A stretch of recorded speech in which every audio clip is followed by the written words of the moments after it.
Rais wa Marekani Donald Trump ameikosoa vikali Israel kuhusu namna inavyoendesha operesheni zake za kijeshi dhidi ya kundi la Hezbollah nchini Lebanon, akisema vita hivyo vimechukua muda mrefu mno na vimesababisha vifo vya raia wengi wasiokuwa wapiganaji. Akizungumza wakati wa mkutano wa viongozi wa mataifa tajiri duniani G7 nchini Ufaransa, Trump alisema hana furaha na jinsi Israel inavyoshughulikia mzozo huo, huku akisisitiza kuwa mashambulizi ya mara kwa mara katika maeneo ya makazi yamekuwa yakigharimu maisha ya watu wasiohusika moja kwa moja na mapigano.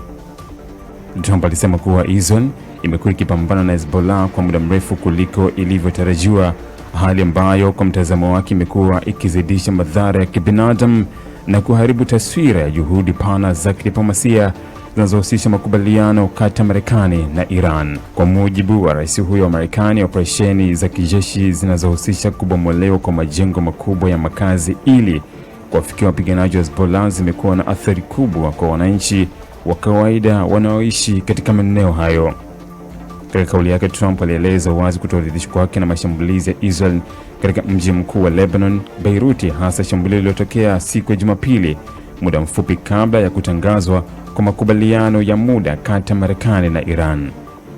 Alisema kufurahishwa na hatua hiyo, akieleza kuwa kufanya mashambulizi makubwa saa chache kabla ya kutoa saini kwa makubaliano muhimu ya kidiplomasia kulikuwa kunatayarisha juhudi za kuleta utulivu katika eneo hilo.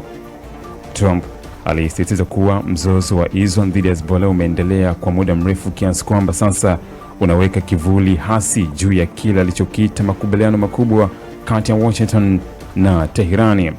Kwa mtazamo wake, kuendelea kwa mapambano kunadhoofisha mafanikio ya mazungumzo ya kisiasa na kunaweza kuleta mvutano mpya katika Mashariki ya Kati, wakati ambapo juhudi za kuzuia mgogoro mkubwa wa kikanda zinaendelea. Katika sehemu nyingine ya hotuba yake, Trump pia alitoa pendekezo ambalo limezua mjadala mkubwa wa kisiasa na kiusalama, akisema kuwa Syria inaweza kufanya kazi bora zaidi katika kupambana na Hezbollah kuliko Israel, na alimtaja rais wa Syria Ahmed al-Sharaa kama kiongozi mwenye uwezo wa kushughulikia kundi hilo kwa ufanisi zaidi. Alisema amewahi kuishauri Israel kuiruhusu Syria ichukue jukumu la kupambana na Hezbollah, akidai kuwa Israel haiwezi kutekeleza operesheni hizo bila kusababisha vifo vya watu wengi wasiohusika, basi Syria inaweza kufanya kazi hiyo kwa njia bora zaidi.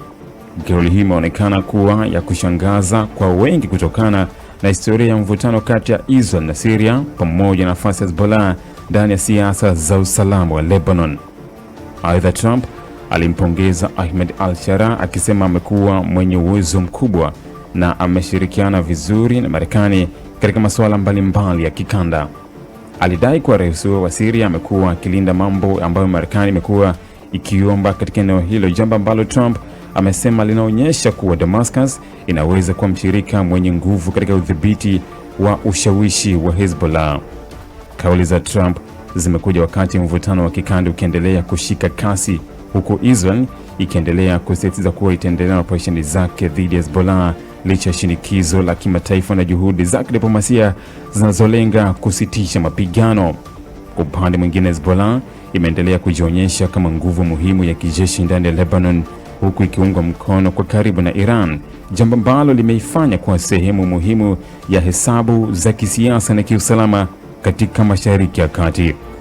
Tamko la Trump linaweza kuongeza mjadala kuhusu nafasi ya Marekani katika kusimamia mzozo huo, hasa baada ya kuonekana kuwepo kwa tofauti za wazi kati ya Washington na Tel Aviv kuhusu namna ya kumaliza mapigano dhidi ya Hezbollah bila kuongeza idadi ya vifo vya raia. Pia linaweza kuzua mjadala mpya kuhusu nafasi ya Syria katika usalama wa eneo hilo, jambo ambalo kwa miaka mingi limekuwa nyeti kutokana na historia ya vita, migogoro ya mipaka na ushawishi wa mataifa nje katika siasa za Mashariki ya Kati. Naitwa Onesmo Sangalali. Ili kuwa mwanafamilia bora wa Global TV, usisahau kusubscribe, like, kushare na kucomment. Baada ya kusubscribe, bonyeza alama ya kengele ili kupata taarifa kwa kila video inayopanda Global TV Online.